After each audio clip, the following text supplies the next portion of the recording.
ထိုင်းမှာအလုံးလုံးရင်ဘဝတိုးတက်ခြင်းဒီအမှား၅ချက်ကိုရှောင်လိုက်ပါမလုံးမိပါဘူးเนาะနံပါတ်1အချက်ကတော့လာစာရတာနဲ့အကုန်တုံးပစ်တာပေါ့เนาะနံပါတ်2အချက်ကငွေကိုမစုဆောင်ဘူးနံပါတ်3အချက်ကကျွမ်းကျင်မှုအတိတ်ကိုလေးလာတင်ယူမှုမလုပ်ဘူးနံပါတ်4အချက်ကတော့ကျမ်းမာရေးကိုလစ်လူရှုတယ်ကျမ်းမာရေးကိုဂရုမစိုက်ဘူးเนาะနံပါတ်5အချက်ကရည်မှန်းချက်မရှိဘဲနဲ့နေ့ရက်တွေကိုကုံဆုံးခြင်းပဲဖြစ်ပါတယ်ဒီအချက်5ချက်ကိုမလုံးမိပါစေနဲ့ပေါ့နော်ခုနပြောလို့ပဲနံပါတ်1အချက်က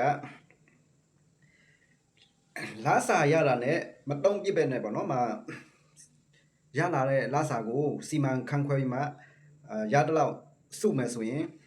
ဘဝတိုးတက်အောင်မြင်ဖို့အတွက်ကတော့မှနီးစပ်တယ်ပေါ့နော်နံပါတ်2အချက်ကငွေကိုမစုဆောင်ဘူးเนาะငွေကိုမစုဆောင်တဲ့ခါကျတော့တလားရတဲ့ဝင်ငွေတနေ့ရတဲ့ဝင်ငွေကိုတုံးပြစ်ပြီးမှငွေမစုဆောင်ဘူးဆိုရင်ဘဝတိုးတက်အောင်မြင်ဖို့လည်းမလွယ်ကူဘူးเนาะခက်ခဲများစွာနဲ့ကြုံတွေ့ရမှာပဲဖြစ်ပါတယ်နံပါတ်3အချက်ကကျွမ်းကျင်မှုအတိတ်ကိုမတင်ယူမလေ့လာဘူးเนาะဘာဖြစ်လဲဆိုတော့ဒီခေတ်ကာလမှာဒီခေတ်ကာလတိုးတက်လာတဲ့နဲ့အမျှပေါ့နော်လေ့လာတင်မှုအတိတ်တွေမလုပ်ဘူးဆိုရင်ကိုရီးယားနောက်ကျကြံခဲ့မယ်ဝင်ငွေနောက်ထပ်တစ်ဖက်တစ်လမ်းနေရှာလို့အဆင်မပြေဘူးเนาะလက်ရှိအလုပ်ကအဆင်မပြေဘူးဆိုရင်နောက်ထပ်ဝင်ငွေတစ်ဖက်တစ်လမ်းကရှာလို့မရတာဖြစ်တဲ့အတွက်အောင်မြင်တိုးတက်ဖို့ကခက်ခဲမှာပေါ့နော်နံပါတ်4အချက်ကကျမ်းမာရေးကိုလစ်လူရှုတယ်ကျမ်းမာရေးကိုဂရုမစိုက်ဘူးဘာဖြစ်လဲဆိုတော့ဘဝအောင်မြင်ရေးတို့ဘဝတိုးတက်ပြောင်းလဲဖို့တွေကကျမ်းမာရေးကအဓိကကြလာဖြစ်တဲ့အတွက်ပေါ့နော်အဲကြောင့်မလို့ကျမ်းမာရေးကိုလည်းလစ်လူမရှိပါနဲ့ကျမ်းမာရေးကိုဂရုစိုက်ပါကျမ်းမာရေးကလည်းဒီဘဝတိုးတက်ရေးအတွက်မှာအထူးအရေးပါတဲ့အရာတစ်ခုဖြစ်တာပေါ့နော်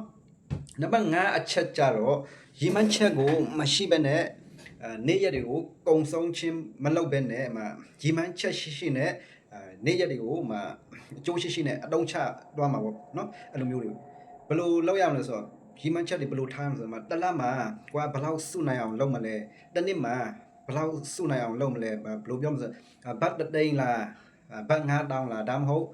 ဆိုင်ကယ်တစ်စီးစားလားအိမ်တစ်လုံးစားလားကားတစ်စီးစားလားအဲ့လိုမျိုးရည်မှန်းချက်ပြတ်တဆုံးဖြတ်ချက်ပြတ်တလေးနဲ့လောက်မယ်ဆိုရင်ဘဝအောင်မြင်တိုးတက်ဖို့က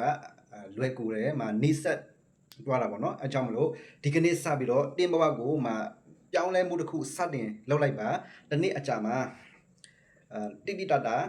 တင်ကိုယ်တိုင်အံ့ဩသွားလာပါလိမ့်မယ်ဟုတ်ကဲ့ပါ data sharing ပါထိုင်းဘတ်အဟောင်းနဲ့ပတ်သက်ပြီးတော့ဘလို့ကြည့်ပြီးမှနံပိုးများစွာနဲ့လဲလို့ရဆိုတဲ့အသိပညာပုဏ္ဏနဲ့ထွေဘုဒ္ဓတွေကိုအစဉ်ဆက်မပြတ်မျှဝေပေးတဲ့လူတစ်ယောက်ပဲဖြစ်ပါတော့ဟုတ်ကဲ့ဒီကနေ့မျှဝေပေးလိုက်တဲ့အကြောင်းအရာတွေကတကယ်ချင်းမိတ်ဆွေတို့အတွက်